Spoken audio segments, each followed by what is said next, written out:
Ciao ragazzi, io sono Paolo, lavoro al Porto di Venezia e sono capo di un ufficio che si occupa di pianificare come le navi, i camion, i treni si muovono all'interno del porto.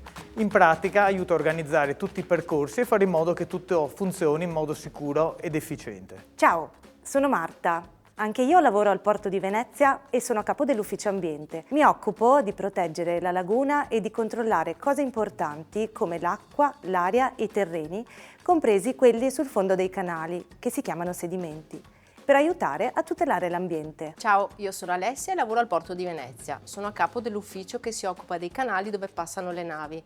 Con il mio lavoro ci assicuriamo che siano sempre sicuri, ben segnalati e abbastanza profondi, così le navi possono muoversi senza problemi e nel rispetto della laguna. Oggi siamo qui proprio come una squadra, perché abbiamo bisogno anche del vostro aiuto e tra poco vi spiegheremo per cosa. Oggi partiamo per un viaggio speciale dentro la laguna di Venezia. Non è una lezione, tranquilli, non vi interroghiamo, ma è una missione per voi.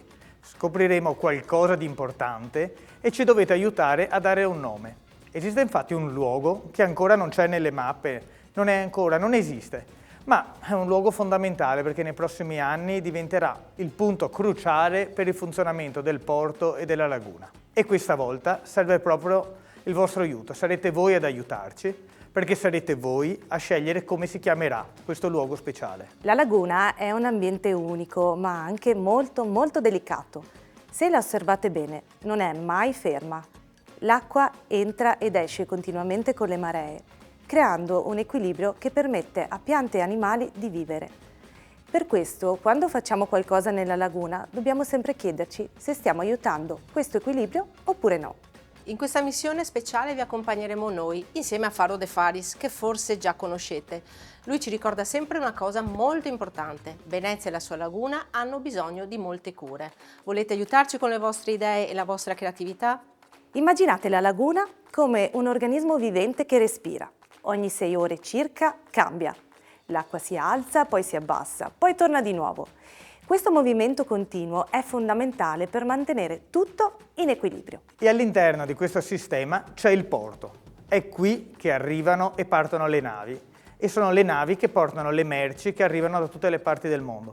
Pensate alle penne, i giocattoli, i vestiti.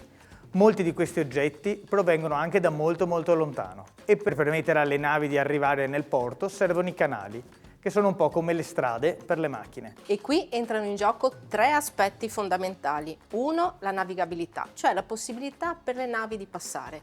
2, la sicurezza per chi lavora in mare. E 3, l'equilibrio ambientale, che non deve mai essere compromesso.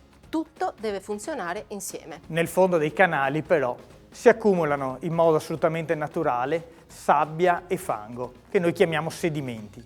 E per permettere ai canali di essere navigabili, quindi alle navi di poterli utilizzare, questi sedimenti devono essere rimossi. Per molti anni una parte di questi materiali è stata scavata dal fondo, rimossa e portata in un'isola chiamata Tresse, che ha svolto un ruolo fondamentale. Oggi però Tresse ha quasi esaurito la sua funzione e serve una nuova soluzione che continui il suo lavoro. Per questo nascerà una nuova isola lungo il canale Malamocco-Marghera, un lungo canale che collega le bocche di porto al porto commerciale. Si tratta di un luogo progettato con molta attenzione, dove i sedimenti verranno portati una volta rimossi dal fondo dei canali. Questa nuova isola è importantissima per mantenere i canali scavati.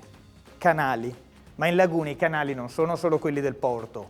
In una città speciale come Venezia tutto si muove sull'acqua. I canali servono proprio a tutti. Pensate ad esempio alle ambulanze, ai pompieri, alle barche che portano tutto il cibo. Avete capito quanto è importante realizzare quest'isola? E un luogo così fondamentale ha bisogno di un nome che lo rappresenti davvero. Ed è qui che entrate in gioco proprio voi.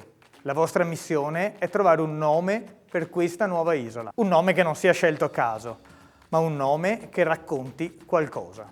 Per iniziare, provate a capire bene cos'è quest'isola, a cosa serve, che ruolo ha, che legame ha con la laguna. Più vi è chiaro questo, più sarà facile trovare un nome giusto.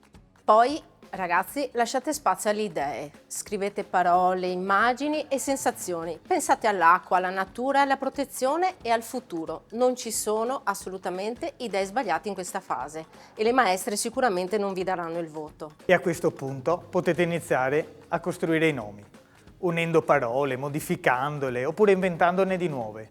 È qui che entra in gioco la vostra fantasia. Ciao, sono Giorgia, lavoro anch'io nella squadra del Porto di Venezia. Mi occupo di comunicazione e di attività con le persone e con le scuole. Proprio per questo oggi sarà il mio compito aiutarvi nella parte più creativa di questa speciale missione, scegliere il nome giusto per la nuova isola. Per farlo tenete a mente 3 piccole e facili regole. Il nome deve parlare davvero dell'isola e far capire cosa rappresenta. Deve far nascere immagini, emozioni e idee nella testa di chi lo ascolta. E soprattutto, terza regola, deve essere originale, qualcosa di creativo, unico, facile da ricordare. Sono curiosissima di scoprire le vostre proposte. Insieme al nome vi chiederemo di scrivere anche una vostra motivazione. È il momento in cui dovete raccontare la vostra idea. Potete spiegare cosa significa il nome, perché lo avete scelto e perché secondo voi è perfetto per questa nuova isola. Immaginatela come una piccola storia. Il vostro nome dovrebbe parlare di cura, di natura e di futuro. E se vi va, potete anche aggiungere un disegno di Faro de Faris, la nostra mascotte. Quello che state facendo è più importante di quello che a voi sembra.